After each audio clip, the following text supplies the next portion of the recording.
Good morning students. इस video के अंतर्गत हम लोग अनुमत सूचक वाक्य का अनुवाद कैसे किया जाता है इस संबंध में जानकारी प्राप्त करें। यानी परमिशन कैसे मांगा जाता है, परमिशन कैसे दिया जाता है, अंग्रेजी में उसके क्या नियम हैं, ये सारी बातें इसमें दी गई।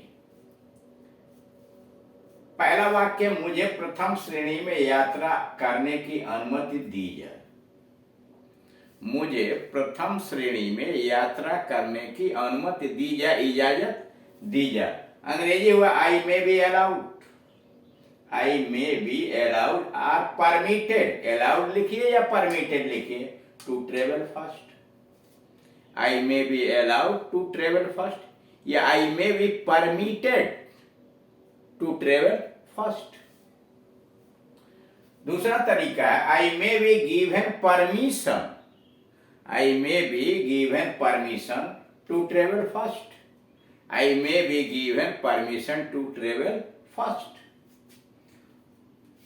दूसरी हिंदी है, मुझे गाड़ी से यात्रा करने की अनुमति इजाजत दी जाए।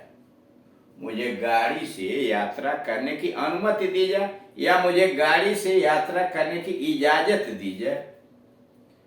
I may be allowed to travel by car. I may be allowed to travel by car अथवा I may be permitted to travel by car. I may be allowed to travel by car या I may be permitted to travel by car. I may be given permission, मुझे इजाजत दी जाए, किस लिए, to travel by car. I may be given permission to travel by car. Number 3, उसे आपसे मिलने की इजाजत दी जाए। उसे आपसे मिलने की इजाजत दी जाए। He may be allowed to see you या she may be allowed to see you. He और सी, उसे में कोई डिफरेंस नहीं है कि वो मैस्कुलिन जेंडर में है या फेमिनिन जेंडर में है।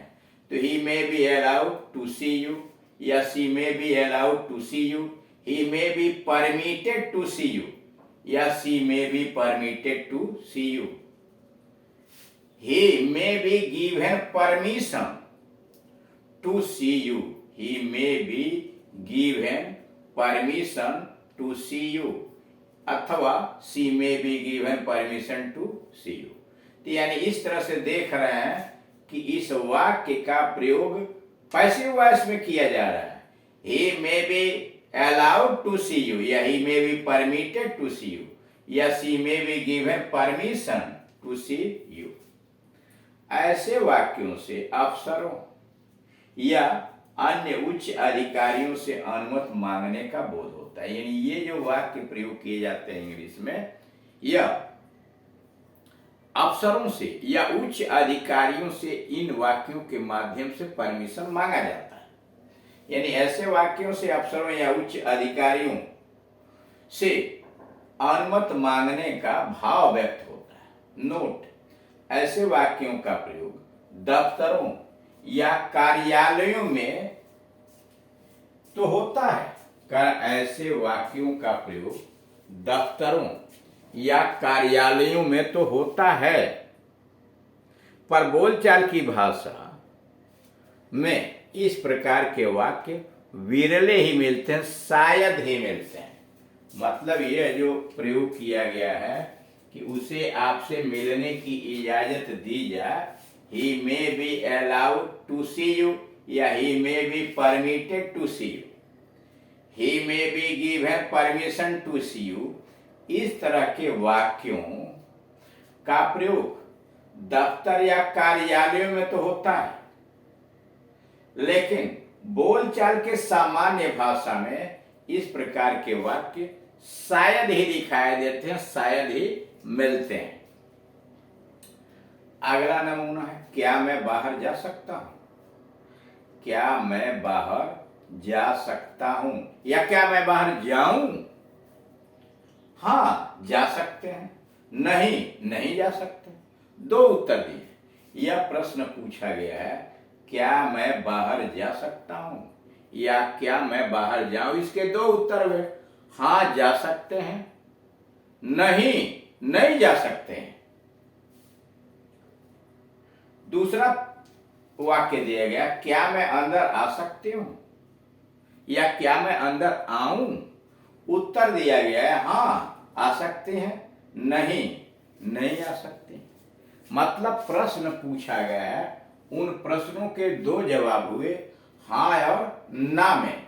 उनका यानी ऐसे वाक्यों का अनुवाद किस प्रकार से बनाया जाता है?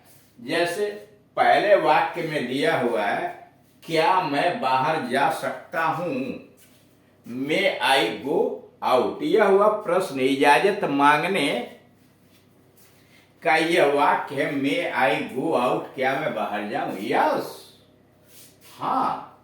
यू में आप जा सकते हो, यू मे गो हटा दिया गया, छुपा दिया गया। अथवा यू कैन, आप जा सकते हैं, मे से भी परमिशन दिया जाता है, कैन से भी परमिशन दिया जाता है। फिर सुनिए, मे आई गो आउट, क्या मैं बाहर जाऊं? तो हाँ जा सकते हैं, यस यू में या यस यू कैन। और निगेटिव में नहीं नहीं जा सकते हैं, तो नो यू मे नॉट या नो यू कैन या यू कैन नॉट। निगेटिव में नहीं नहीं जा सकते, नो यू मे नॉट अथवा नो यू कांट। कांट मतलब कैन नॉट। ऐसे वाक्यों से अनुमति देने या नहीं देने का बोध होता है। ऐसे वाक्यों से जो ऊपर लिखे हुए हैं, अनुमति देने या नहीं देने का भाव बोध होता है। Rules number 1, yes plus comma plus you may या यू कैन।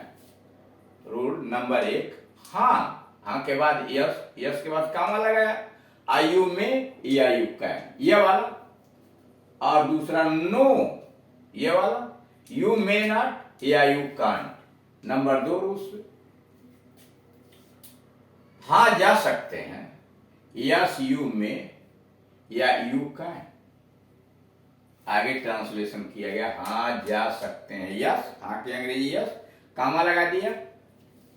जा सकते हैं यू में या यू कैन, आगे को छिपाया गया है। नहीं नहीं जा सकते, नो यू मे नॉट या you can't, no you may not या यू कांट। हाँ आ सकते हैं, यस यू में या यू कैन। यहां नीचे आया है, हाँ हाँ आ सकते हैं या नहीं नहीं आ सकते हैं, उसी को यहां लिखा गया, हाँ आ सकते हैं, यस यू में या यू कैन। और दूसरा उत्तर नहीं नहीं आ सकती हैं, इनका ट्रांसलेशन हुआ नो यू मे नॉट अथवा no you can't. No you may not अथवा no you can't. You can't मतलब कांट नॉट। नोट, साधारणतया अनुमति न देने का भाव मे नॉट से प्रकट होता है, यानी सामान्य रूप से अनुमति न देने का भाव मे नॉट से प्रकट हो जाता है। और जोरदार तरीके से अनुमति नहीं देने का भाव प्रकट होता है कांट से, कैन नॉट से। मतलब अगर आपने कहा नो यू मे नॉट, तो यह एक साधारण बोलचाल की भाषा है कि आपको जाने की अनुमति नहीं है। लेकिन अगर कहा you can't, no you can't, इसका मतलब ये जोरदार तरीके से आपको मना किया कि आप नहीं जा सकते हैं। यानी मे नॉट से करा साधारणता अनुमति न देने का भाव मे नॉट से तो प्रकट होता है, और जोरदार तरीके से अनुमति नहीं देने का भाव जो व्यक्त होता है वह कांट से, कैन नॉट से। दूसरा, औपचारिक रूप से अनुमति नहीं देने का भाव इस प्रकार व्यक्त किया जाता है। औपचारिक रूप से अनुमति नहीं देने का भाव इस प्रकार से व्यक्त किया जाता है। आपको प्रथम श्रेणी में यात्रा करने की अनुमति नहीं दी जाती है। औपचारिक रूप से किसी को अनुमति नहीं देने का भाव निम्न प्रकार के वाक्यों से व्यक्त किया जाता है। You are not allowed to travel fast, you are not allowed to travel first, यानी ये औपचारिक रूप से दिया गया है। You are not allowed to travel first, अथवा you are not permitted to travel first. You are not allowed to travel first या you are not permitted to travel first, अथवा you are not given permission to travel first. You are not given permission to travel first. He is not allowed या permitted to travel first. He is not allowed to travel first या he is not allowed to travel first. उसे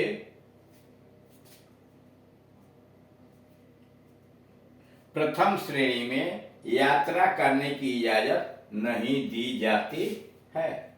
अब rules क्या है, बने कैसे हैं? सबसे पहले सब्जेक्ट, तब इज आर क्रिया से, प्लस नॉट, प्लस अलाउड या परमिटेड में कोई एक, और फिर इन्फिनेटिव लिखते हैं। यानी सबसे पहले सब्जेक्ट इज आर में कोई एक, तब नॉट, तब अलाउड या परमिटेड में कोई एक, और तब इन्फिनेटिव। नंबर 2 है subject is are not given permission plus not given permission plus infinitive. यानी इस प्रकार से आप देख रहे हैं कि अनुमति कैसे मांगी जाती है, अनुमति कैसे औपचारिक रूप से दी जाती है, कैसे जोरदार तरीके से अनुमति दी जाती है, जोरदार तरीके से अनुमति के लिए मना भी किया जाता है। यह विभिन्न प्रकार के वाक्यों का ट्रांसलेशन आपको यहाँ दिया गया है। Thank you.